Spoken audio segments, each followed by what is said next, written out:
I'm curious, like, how did this song specifically evolve, and how did Taylor end up getting sucked into the Big Red Machine vortex?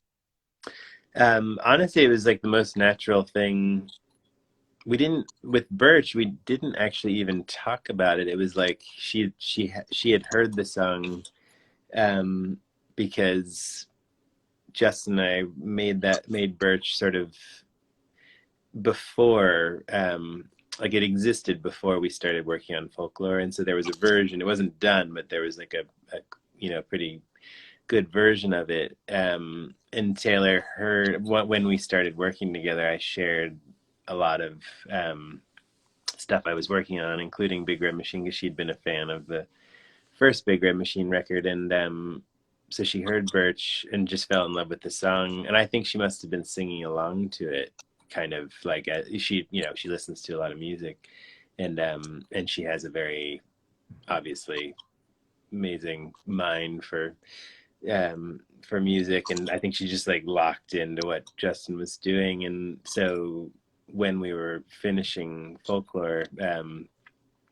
she just it was actually the day that we recorded remotely the One and Hoax. I think it was the last day of tracking of vocals on Folklore, and she at the end was like, could I, like, do you have Birch? I want to, like, I have some ideas. And so I just opened it. Literally, it was that's how it happened. She just, in like one or two takes, she just nailed those harmonies and added these emphasis points. And yeah. People have already heard the song Renegades, which is a very, I mean, it's a very catchy song. I mean, I could imagine that ending up on one of the Taylor Swift records along with Birch. How exactly was that delineated? Like, how did you know, like, what songs were going to go where?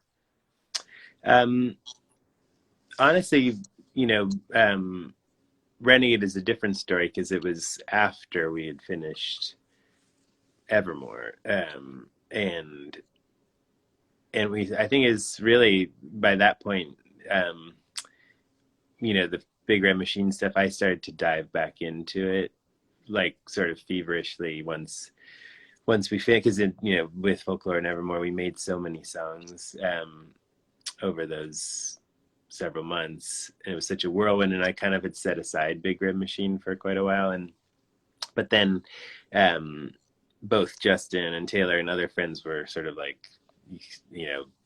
feeling like there was so much there, and I dove back into it. And I think Taylor had always, it was in her mind to write a song for Big Red Machine, so she really wrote Renegade for Big Red Machine after Evermore. It wasn't like, and I think that the energy in Renegade and like the production of it and the way it feels and what it's about really connect to this record. So it made a lot of sense. But it was, I was obviously like really grateful and moved when she sent that to me. And then Justin added his parts, and again, like, they still haven't met, but they like sing they sing so well together. But yeah, that's kind of how that happened. I mean, Taylor and I do talk about that, like how crazy it is that all happened, because I think to her also it's crazy. Not so much in terms of like winning the Grammy, because she's won a lot of Grammys. I think more in terms of just like this weird thing of like out of nowhere these two albums happen, and they were totally, no one was influencing them, or it was like a cocoon. We were on this weird life raft, just like making these things. And and a lot of people now have heard them obviously and fallen in love with them, but at that time it felt like, I don't know, I would love it if every day felt like that. I'm wondering, I mean, because you have worked with singer-songwriters that have like big personalities, and that pertains to Taylor, and also Matt Berninger obviously, and even Justin Vernon. I'm wondering, like, is there like a common thread there? Like, do you feel like were there any similarities between working with Taylor and working with Matt?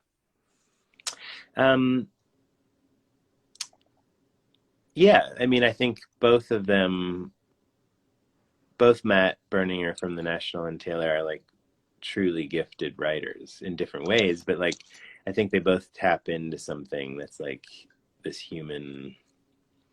They have like a powerful way of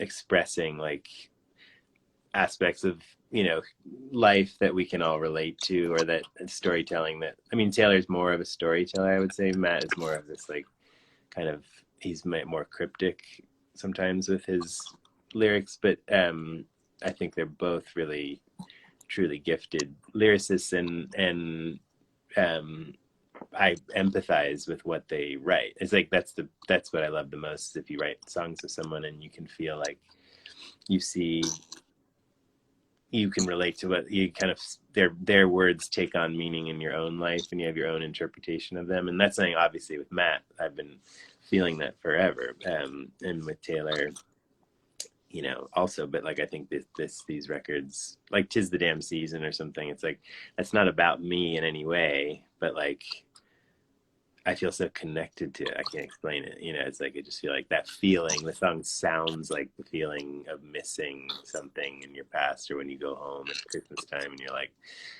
this weird longing, you know. But she somehow captures it. Anyways,